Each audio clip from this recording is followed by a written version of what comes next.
Joe Walker here, Yonah Mountain Farms. It is May 24th, 2025, about 2:30.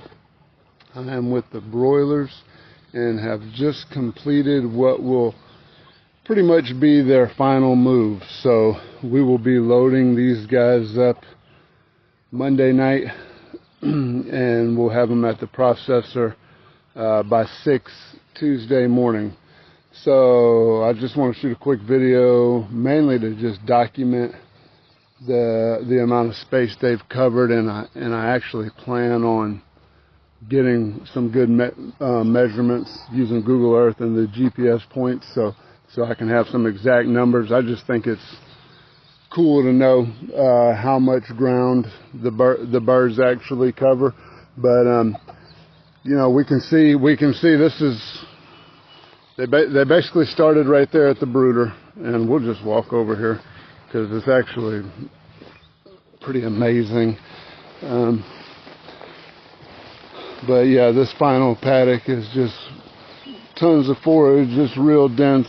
I mean, you can see some of that Johnson grass is taller than their shelters here, and I did have to move their water tower. So that was the first time I've moved it for this whole batch. Basically, it was over there. I had to move it.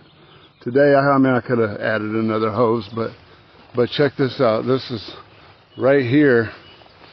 You see this lush greenness?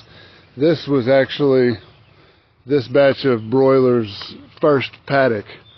So they come out of the brooder, basically just like we got these guys. These guys are 2 weeks old, and we've basically opened up the brooder just to kind of harden them off. The way I've heard it explained is they're kind of like tomatoes. You got to ease them into the outside, but we've been having some pretty mild temperatures. It is cooling off at night, but the heat lamp's still cut on if it gets below 70.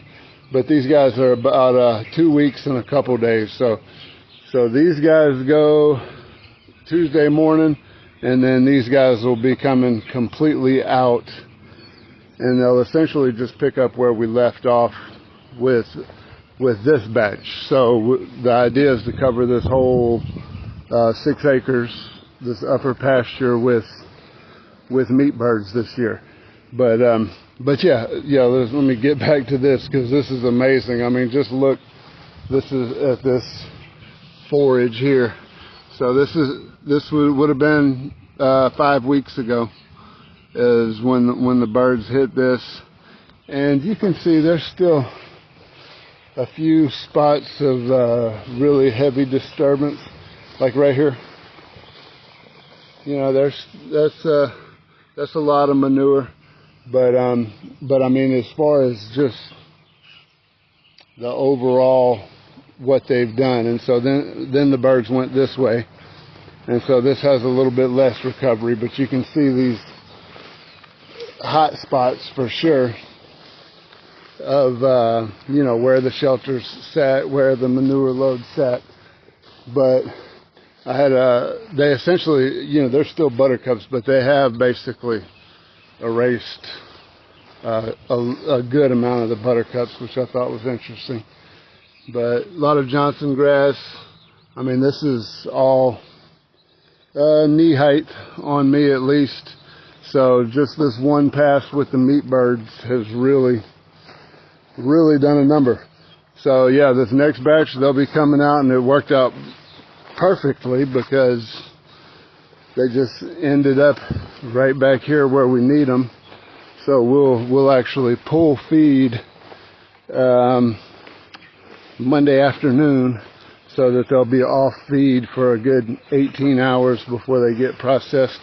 And then this batch will just come right out of the brooder, and we'll make a lane right here where my truck is, and then we'll just get them right on the other side of this paddock.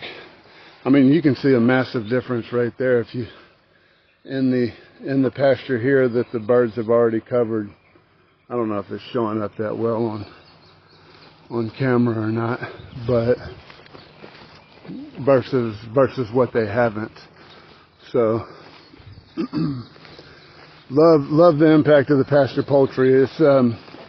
it's amazing. I remember talking to a friend of mine who's had went to school for a particular ag science. I'm not sure exactly which one, but and he was a dairy farmer, conventional guy, and we were talking about chicken manure on the pasture, and he knew all the technical stuff based on people spreading chicken litter out of a broiler house, and sure, I think you can nail that down, but what we're doing here is a little different. So it's not just dried manure, basically, with dead enzymes. I mean, I kind of think of it like milk. The chicken manure coming out of those broiler houses, unless they're composted first. But if they just come straight out of the broiler house, sure, there's a ton of NPK there. But what's lacking is just kind of like with pasteurized milk. You're killing all the enzymes and all these other bacteria that aid in whatever process, whether it's digestion or whatnot. So when you're running the Cornish Cross through here, or the egg layers or whatever, what's not taken into account is the active biological effects. So not only are you getting that manure, but it's biologically active, and I think that makes a huge difference versus spreading dry broiler litter or running the broilers on pasture. Because, like for instance, right now these guys are eating about 6 bags a day, so that's 300 pounds. So that's 300 pounds per day. So for this paddock, if I kept them here 3 days, that's 900 pounds of NPK, but running through the chicken first. So with all of its bacterial influence and bacterial exports as well that are ended up on the pasture, I think that's what just really helps give it a jump start. But anyway, these birds are going, Tuesday morning, and next batch coming out, and we'll keep shooting these videos. Thanks for watching.